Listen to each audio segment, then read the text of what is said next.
November 11th is Veterans Day.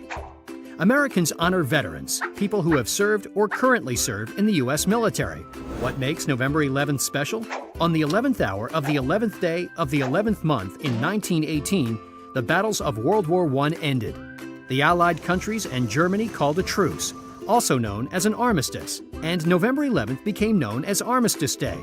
The following year, President Woodrow Wilson asked Americans to mark the anniversary of Armistice Day with a moment of silence in gratitude to the soldiers who had fought for peace. Americans did that and more. They held parades and other gatherings all across the country to publicly thank the World War I veterans. In 1954, Congress changed the holiday's name from Armistice Day to Veterans Day to recognize all soldiers who serve in war or peace. Today, there are more than 23 million veterans in the United States. Do you know any veterans? How do you thank them?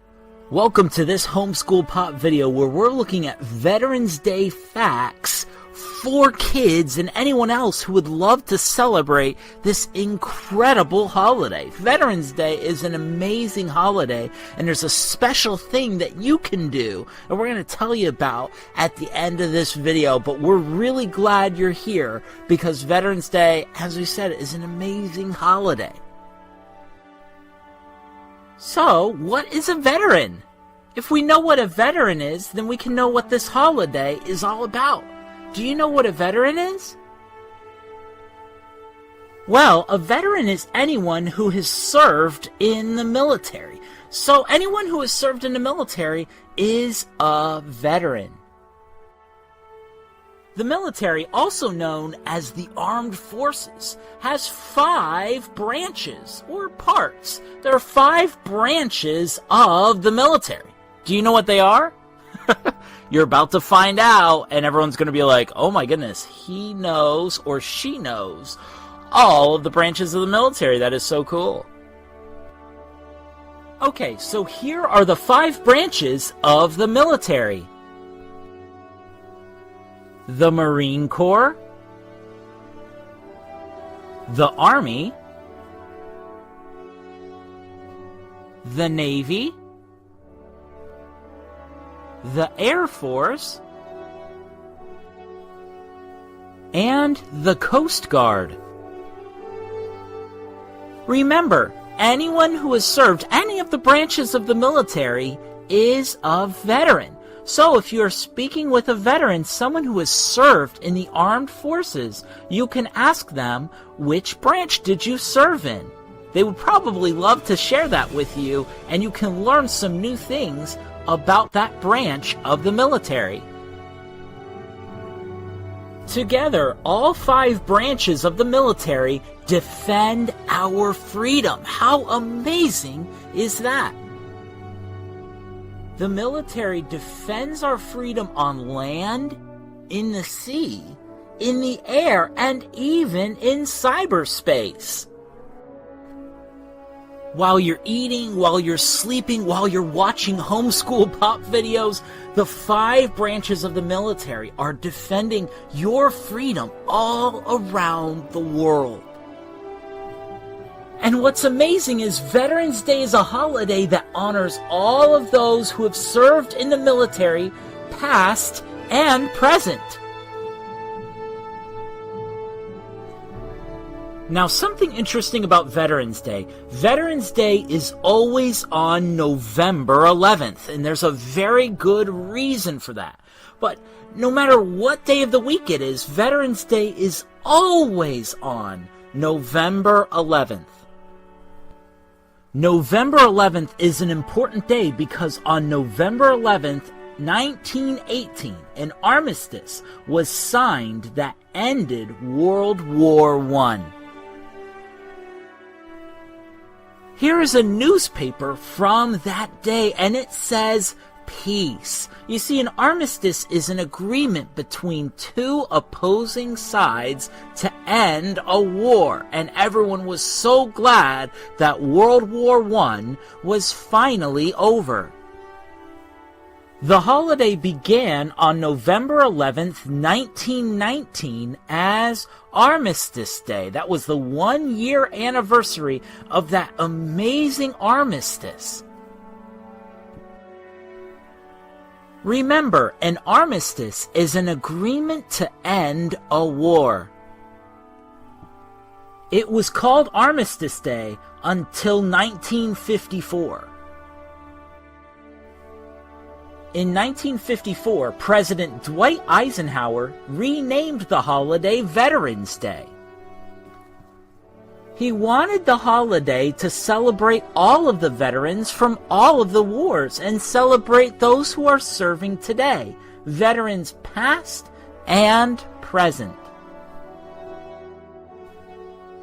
Now, if you remember at the beginning of the video, we said that there would be something special you could do for Veterans Day. Ask a parent or guardian if there are any veterans you know that you can thank. That is the best way to celebrate Veterans Day, is to honor those who have served in the military.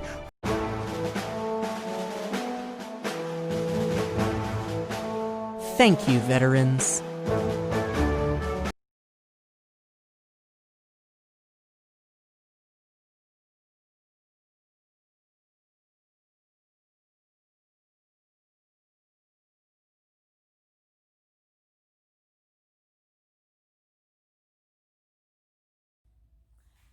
Today I will be interviewing retired Sergeant First Class McMillan, who served in the United States Army.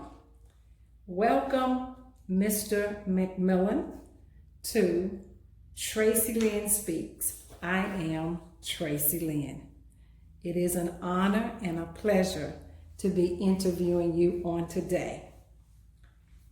Mr. McMillan, can you tell us how many years did you serve in the United States Army? Yes, I served 20 years. Were you living at home at the time that you served in the military? No, I was not. Can you tell us, why did you join? Well, I initially joined to just get some college money, and that was about it, but it ended up being 20 years.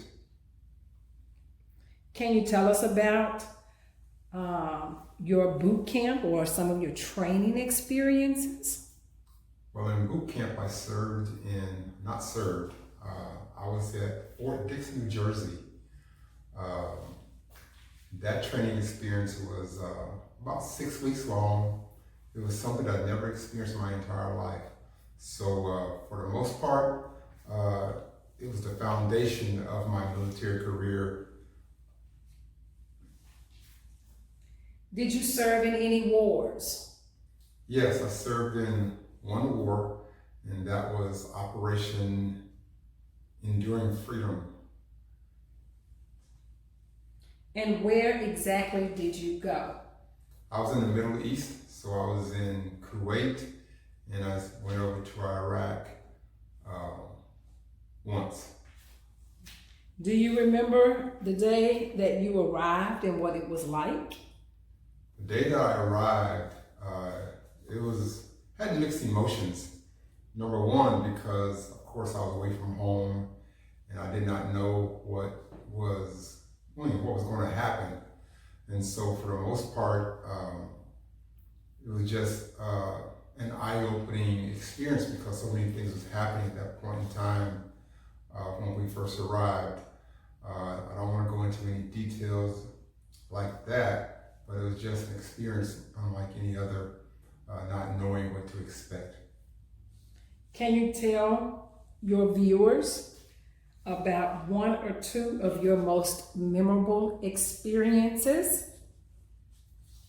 Well, the memorable part, and it's always a memory, is whenever missiles and things were flying above and going, above my head, above our heads, you didn't know where they were going to land. So every missile that went up into the air, you were just wondering where it was going to land and where it was going to explode.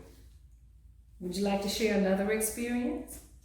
Another experience, when the missiles did land, you could see the impact.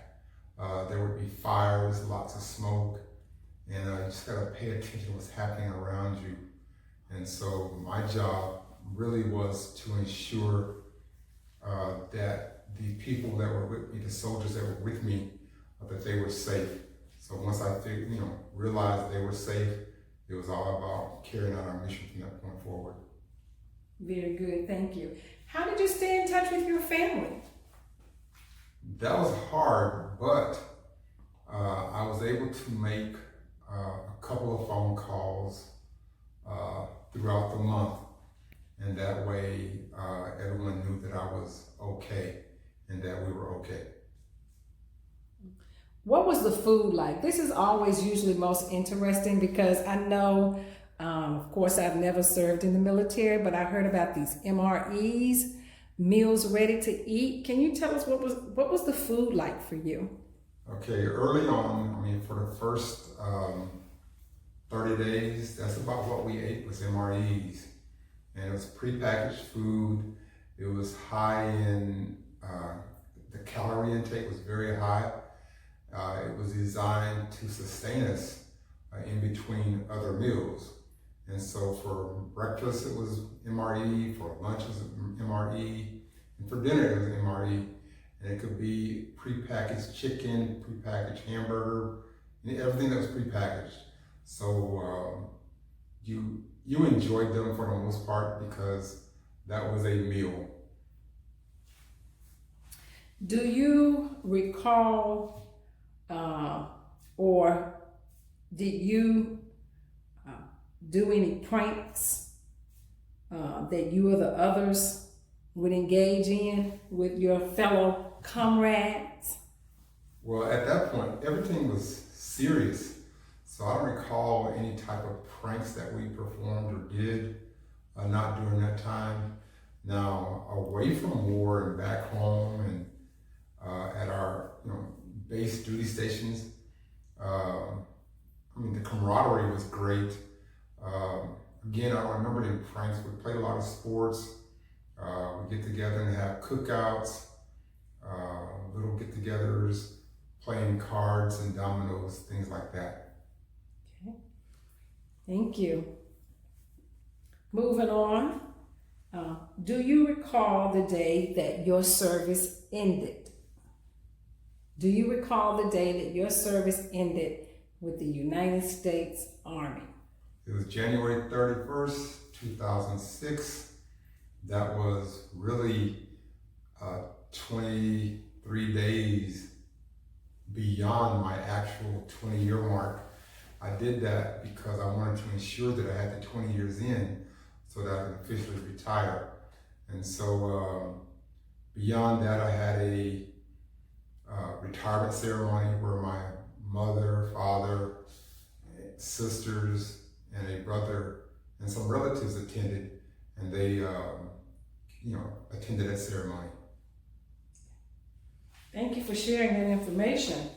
Can you tell us, did you go to work or go back to school after you retired from the military? The first year after I retired, I did not go to work. Kind of took it easy, wanted to decompress. Then I eventually went back to work, and then of course I've had several different jobs since then, and I currently work for the U.S. Navy. And what do you do for the United States Navy? The same thing I did in the Army, transportation. Do you enjoy doing what you do? Yes, I do. Did you make any close friends while you were in the service? Yes, I did. And how are those relationships now? They're just as strong as ever. I still stay in contact with some of those close friends. Okay, that's very good. And did you ever end up joining any type of veterans organizations? I should. I have not. My intention is to do so, hopefully here within the next 6 or 7 months. It all depends how things are going with the situation that we're currently in. Now, let me ask you this question. What would you say, would you recommend to a young boy a young man or a young lady would you recommend that they join, he or she join the military? What are your thoughts if you had to give some advice? First and foremost, I always tell and share this. If I had to do it all over again, I would without hesitation. But the one thing I want to say is the military, no matter what branch, they provide opportunity, and there's different types of jobs that one can go into. Also, for education, for those that do not have the funds to go to college, the military provides a college fund where you can gain large amounts of money. I don't know the dollar amount anymore, but it will definitely pay for your education beyond high school. So it's an avenue to get the funds you need for college, and also while you're on active duty, you can attend and take college courses as well. So, like I stated, it's an excellent avenue for those who are looking to do something different, and you get to travel the world. Some places are very unique. One of my duty stations was in Qatar, which is spelled Qatar.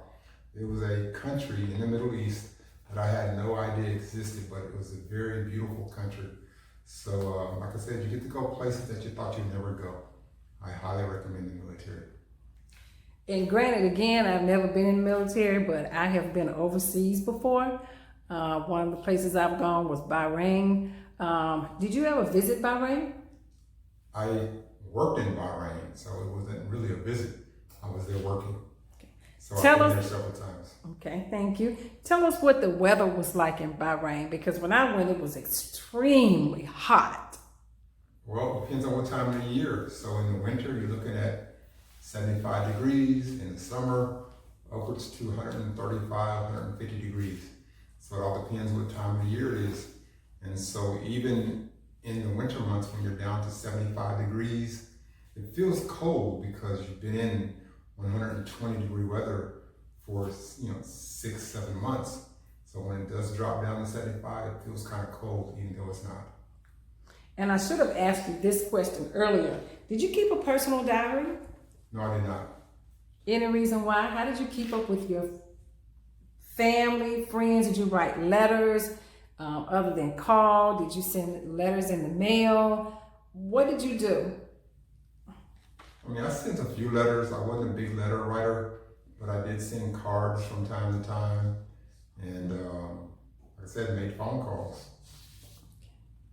And right now in your spare time, outside of working for the United States Navy as a transportation specialist, really as the deputy of the United States Navy Transportation, what do you do in your spare time for fun? Oh my God, what do I do for fun? I don't know what I do for fun. I like to play golf. Like to shoot pool. I enjoy watching sports on TV, if that's fun. Wow, you really put me on the spot there. Let's emphasize sports. Who is your favorite team? The Kansas City Chiefs. It has nothing to do with military, but No, it does. All right. Okay, well, Mr. McMillan, is there anything else you would like to add? The only thing I would like to say right now is, hoo! Say that again. Hoo-ah! Hoo-ah! What is that? It's just an Army thing. Army strong. All right, Army strong. Thank you, Mr. McMillan, for joining me, Tracey Lynn, with Tracey Lynn Speaks, for this wonderful video. We appreciate you, and we appreciate you for your service to the United States of America, and you are definitely a hero and a veteran. Thank you.